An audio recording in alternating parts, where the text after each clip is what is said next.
आप हमको नहीं हरा सकते दिल्ली के अंदर आम आदमी पार्टी को। आपको दूसरा जन्म लेना पड़ेगा, इस जन्म में तो नहीं हरा सकते आप आम आदमी पार्टी को। ভারতের রাজধানী দিল্লি বিধানসভা নির্বাচনে বিজেপি 70টি সিটের মধ্যে 48টি আসনে ম্যাসিভ জয়লাভ করেছে। দীর্ঘ 27 বছর পর বিজেপি দিল্লিতে ক্ষমতায় ফিরে এসেছে। অন্যদিকে আম আদমি পার্টি 22টি আসন পেয়েছে।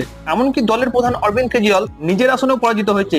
এখানে আম আদমি পার্টির হেরে যাওয়ার প্রধান কারণ হচ্ছে তাদের নেতাদের বিরুদ্ধে দুর্নীতির অভিযোগ, বায়ু দূষণ এবং যমুনার জল দূষণ। কিন্তু এখানে বিজেপি আসল খেলাটি খেলেছে, আম আদমি পার্টির এইসব দুর্বল জায়গাগুলোকে বারবার তুলে ধরেছে জনতার কাছে। এমনকি আম আদমি পার্টি যেসব ফ্রিবিস দিচ্ছিল, বিজেপি সেই ফ্রিবিসের পরিমাণও বাড়িয়ে দিয়েছে। এমনকি কিছুদিন আগে বাজেটের মধ্যে 12 লক্ষ টাকা পর্যন্ত ট্যাক্সের ছাড় দেওয়া, যার ফলে বিজেপি সাধারণ মানুষের মন জয় করে নিয়েছে।